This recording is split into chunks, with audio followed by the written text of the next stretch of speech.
Welcome to the Business Growth Spotlight, where we shine the light and talk with business leaders from all over the world who are here sharing their insights and wisdom so we can all grow together. And today we're talking about leadership, which I'm excited about. And I'm excited to be diving into this with my guest who's coming to us from Austin, Texas. But before we dive in, I just want to let you know if you're new to the podcast, welcome. I'm Heidi Schalk, your host, and please stay to the end because we have a special gift for you. But without further ado, I want to introduce today's guest, Matthew Confer with Abilitie. So welcome, Matthew, to the show. Thank you so much for having me. It's great to be here. It's great to talk with you. So Matthew, can you share a little bit about yourself, about Abilitie, the company, and your role inside of it?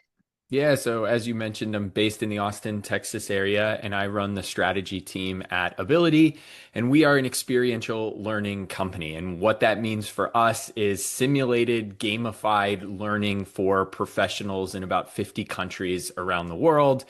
That is a mouthful. The Cliff Notes version of it is if you've ever played SimCity or you've ever experienced a simulated environment, we try to bring leadership development to a gamified simulated world. So instead of learning what it's like to be a good manager, you actually become a manager in a fictitious environment. And you need to make those sorts of decisions and then debrief and learn along the way. And so we have the pleasure of working with some of the largest companies in the world on their leadership development efforts. I love that. I'm very intrigued already. And it sounds like it's super fun, which that's one of the values inside of our company is I like to make sure that things are staying fun. Because if we're going to do something, we might as well try and make fun, have some fun with it, right? Exactly. It sounds like you are all on the forefront of that. So you all are known for your experiential leadership programs. So what makes this approach more effective than, say, your traditional training methods? Well, actually, I'll take the words right out of your mouth. So we lean pretty heavily into the fun element. I think one of the core beliefs that we have as an organization is if you don't have learner engagement, it doesn't matter how good the content is, nobody's going to retain anything. So we lean into the gamified part. All of our experiences have a clock, they're time constraint. All of our experiences have a competitive element. There's a scoreboard component. All of our experiences are team-based. There's an element where you're depending on your peers to make decisions. And the vast majority of our experiences don't have one right answer. It's not about winning and losing. It is much more about what is your default leadership behavior? How does it come out when the clock is ticking down and you have a teammate depending on you? And then most importantly, how do you talk about that debrief with either a facilitator or with your peers to learn about, how you can level up your leadership skills? Well, as a mom, I'm like listening to you and I'm going, oh, we're heading back to school in the next 3 weeks, my kids, and my son's going into freshman year, my daughter's in junior year. And I'm like, how do we get you something like what you all do for these kids? Because it's hard sitting in a classroom and just listening to the same old thing every day, day in and without the gamified version of it. I would love to see something like that. So maybe that's next for you guys. I don't know. I'm just throwing that out there. But anyway, what skills do you believe, Matthew, are most critical for emerging leaders to develop today? And how does Abilitie help leaders grow in those areas? Yeah, I'll tell you the four that we focus on the most. So the first one is business acumen. And so for a lot of organizations that we work with, they promote individuals from an individual contributor role to a manager role, or they might promote them from a manager to a senior manager, senior director type of role. And these are individuals that are incredibly good at their discipline. They were incredibly capable, and that's why they moved up. Mhm. But maybe they don't have a background in business. So they don't understand what a balance sheet is, or what an income statement is, or what the difference between a fixed and a variable cost is. And so business acumen, which is kind of a catch-all term for the everything about how a company kind of makes money and thinks about finance, is a big topic area for us. And we kind of hear time and time again from corporations. So that's number one. Number two is managing people. Really, how do you be an effective people manager? So for us, What does that look like? That's how do you build trust with your employees? How do you understand what motivates them? How do you actually understand that what motivates your employees might be very different than what motivates you? How do you provide feedback and coach? So that's kind of bucket number two. Mm. Bucket number three and four are what I think are the most interesting, but maybe they're also the most like esoteric or squishy skills. So skill number three for us is cross-functional communication and cross-functional decision making. So as you move up at an organization, how do you not just stay in your silo? How do you actually cross-functionally collaborate? And how do you make decisions on a cross-functional team? And then bucket number four for us is what we call leading with influence. Some people might call it negotiation. Some people might call it persuasion. It's how do you actually influence with authority and how do you influence without authority? And those to us are the four critical skills that leaders need to develop. Amazing. So I'm imagining as you all have been developing, right, as businesses grow, we need to be able to evolve and ebb and flow and pivot a little bit. So have you all experienced that over your time, and how has your product grown in over the past few years? And if so, what caused those pivots or what caused that growth?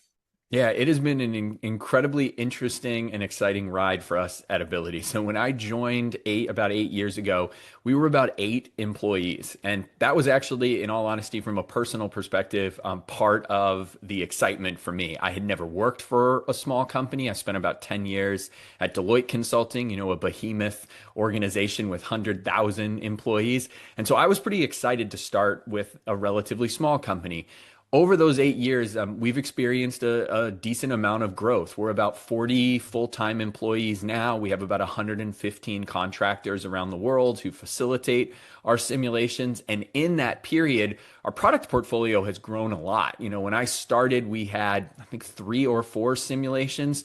We have 7 now. We have a portfolio of 30 AI cases, which are short form experiential experiences. We have long form programs now. So when I started, we were a 1 day simulation company. Now we have 1 day experiences. We have 2 hour experiences. We have 3 week experiences. We even have a 12 week program that includes multiple simulations that in essence is kind of a mini MBA, a business school equivalent, or in some cases for a lot of our clients, a business school replacement. Hmm. What are the most common challenges that you've seen companies face? I'm sure you work with many companies. So when they're trying to scale leadership development, what are those challenges that you've seen them face, and how are you all helping them solve them? I think the biggest challenge that companies have is they have a problem retaining their top talent. And if they don't invest in their top talent, it ends up being incredibly expensive for them to go out to the market and recruit and encourage new people to join the organization. So the thing that we hear from clients time and time again is part of the reason that they're investing in learning and development is it is just a better value proposition for them to build leaders from the ground up who have the experience at the organization rather than go external to bring senior leaders in. And so what we find is if you develop your internal leaders, some of whom are potentially incredibly capable, but they don't have the managerial or the financial acumen skills, if you make that investment early in their journey as a leader at your organization, you end up having better leaders who can develop the next rung of talent, but they're also more likely to stay and thrive at your organization. So I'd like to talk a little bit about AI, Matthew, because again, like this is a hot topic. Everybody's Yep. talking about it. It's evolving fast. It's growing fast, and it's not going away. So how are you all at Ability thinking about the role of AI and emerging technology in the future of leadership training and business education? Yeah, so we were thankfully very early in the generative AI kind of boom. So about 2 years ago, we started to integrate generative AI first into our people manager simulation. So to give you the quick 1 minute overview, in our people manager simulation, you and a partner manage 6 virtual employees, and they are all very different employees. One of the employees is a new college grad who thinks he's ready for the C-suite. And so if you constantly are putting that individual on low priority tasks, their engagement goes down. So you're managing these 6 employees, you're dealing with all of the challenges that you have with those employees. And in the game prior to generative AI, you would actually role play as one of the characters with your partner. And what we wanted to do is we wanted to use generative AI to actually up level the role play. So we built prompts to actually drive one of the characters. And at certain points during the game, one of the characters would actually pop up on the screen and you would have to have a very difficult managerial conversation with them. So somebody is taking credit for somebody else's work and you need to talk to them and give them that feedback. Or somebody thinks they're not ready for a promotion and you need to coach them through that difficult experience.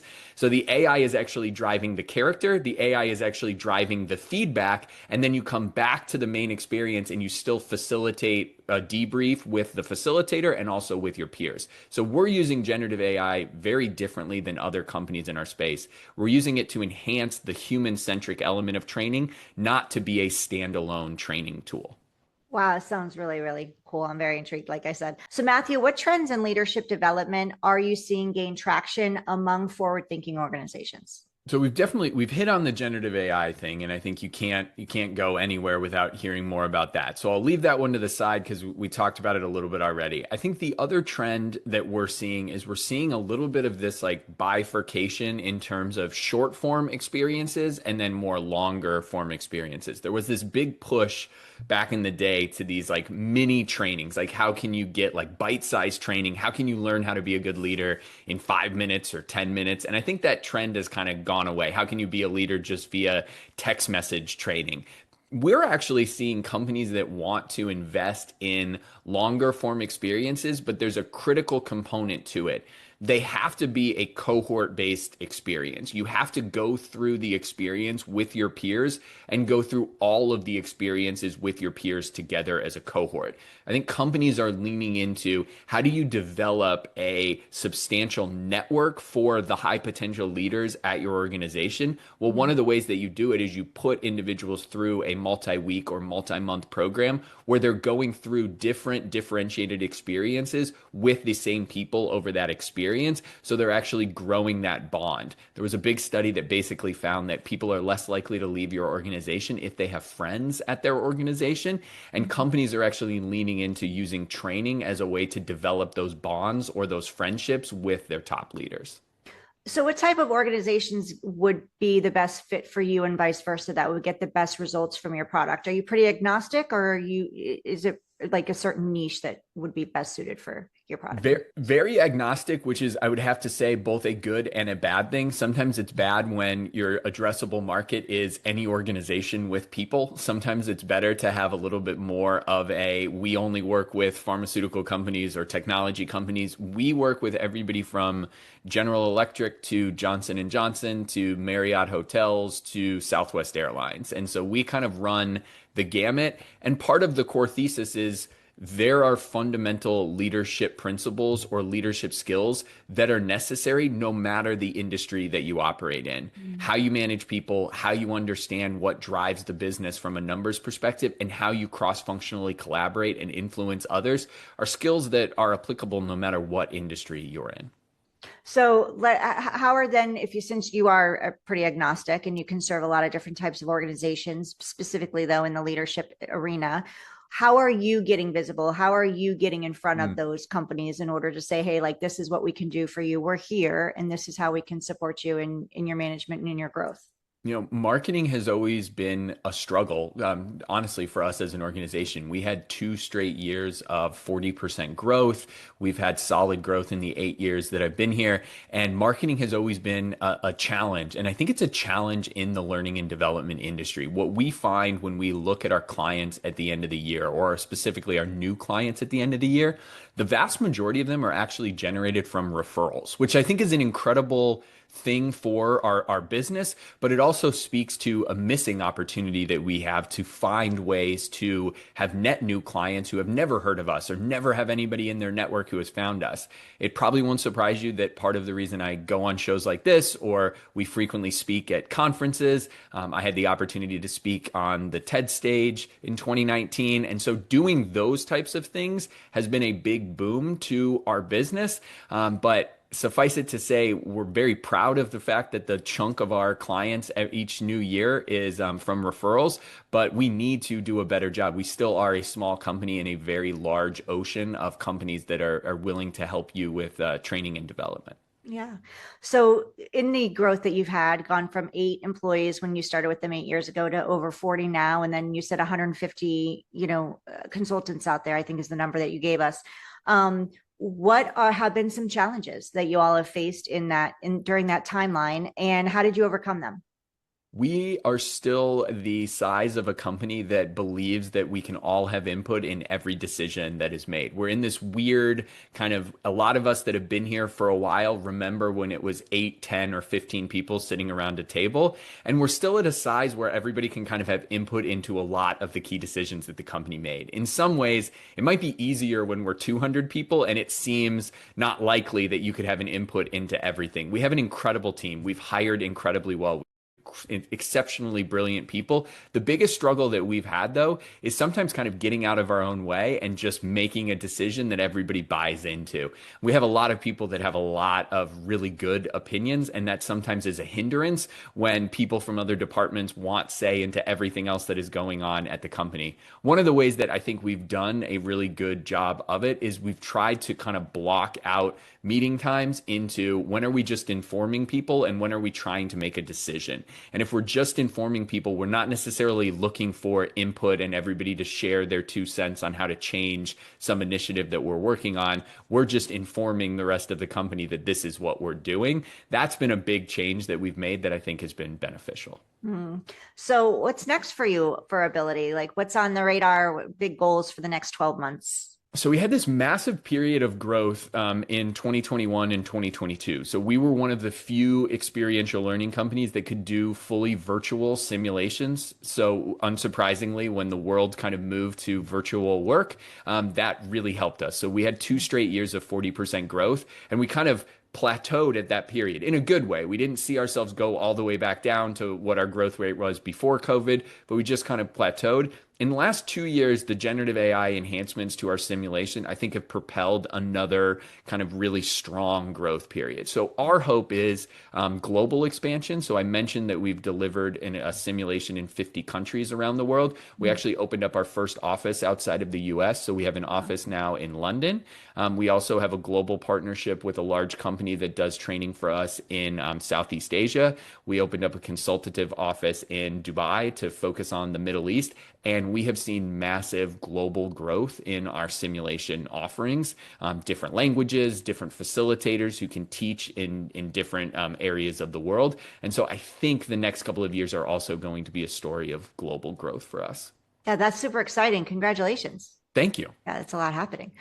So Matthew, what if I could give you a magic wand and you can wave it over one challenge, one issue that you're having right now that you could go poof and take away? What would that challenge or issue be and why?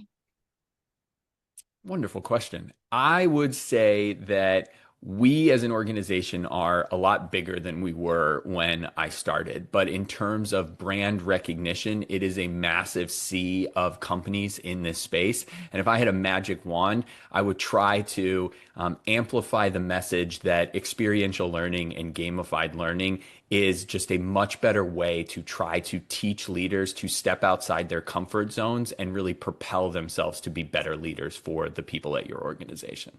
Amazing. And this is one of the way you're doing it. And I know you're doing multiple podcasts and getting the message out that way, which is fantastic. My last question for you is if we could revisit this conversation a year from now and bring you back, what would success look like for Abilitie? The global expansion would continue in earnest and would continue to kind of bear the fruit that it's already bearing. What we have found is the vast majority of organizations 2 or 3 years ago that were using us globally were organizations that were based in the US that were simply using us with their employees in other countries around the world. Thankfully, the growth has really been organizations that are based outside of the US in Latin America and Europe and Asia and the Middle East who are headquartered there, who maybe don't even have a US presence that are starting to use our simulations. I think if in a year we're as successful as we're kind of projecting to be based on the growth right now, a lot of that I think is going to come from global expansion. Incredible. So how can people connect with you, Matthew? If there's people out there listening and they're like, oh, I really want to learn more about their program. It sounds really interesting. Like Heidi's so interested. How can they connect with you and learn more about Abilitie? Yeah, I appreciate the opportunity. So Abilitie is spelled Abilitie, and you can just go to ability.com and check out our simulations and read about some of our programs. If they want to connect with me, I'm very active on LinkedIn. So that's Matthew Confer. I also have the pleasure of hosting our company's podcast. So it's called Learn to Lead. You can find more about that on our website or on my LinkedIn page. And as I mentioned, the TED Talk that I gave is all about decision making. And so you could check that out as well. Yeah, for those of you listening, if you're watching or watching us on YouTube, if you're watching Matthew and I right now on YouTube, thank you for being here with us. Make sure you connect with Matthew and go to ability.com. And that is also going to be with an IE, not a Y, but we'll have all of that information inside the show notes. So you can also go there and grab it. But definitely connect with him on LinkedIn. Go check out the podcast. He's super nice guy. He'd love to chat with you. And if you are watching us on YouTube, drop a comment for Matthew below, and also hit that subscribe button, because that lets us be able to alert you when we have more incredible guests like Matthew here, who are taking time out of their day and their business to share with you. The goal of this podcast is really to flip the numbers, change the stats on those companies that are failing in the first 5 years. And our guests are here supporting me in the mission of helping us change those numbers so more businesses are thriving and being successful within the first 5 years. So if you know anybody that could use or want to learn more about Abilitie or use their services and product, then please share this episode with them. If you're listening to us on your favorite podcast platform, thank you. And if you can leave a review, we'd love 5 stars. That helps us share this out with more people to, again, support us in the mission of helping more businesses succeed. Matthew, before we wrap up and I let you go, is there anything that you'd like to share or say that I didn't get to ask you or we didn't touch on? No, I really appreciate the opportunity and would love to connect with anybody who's interested in learning more about what we do. Thank you so much for your time today, Matthew. Thank you all for listening and being here with us today. And we will see you on the next episode of the Business Growth Spotlight.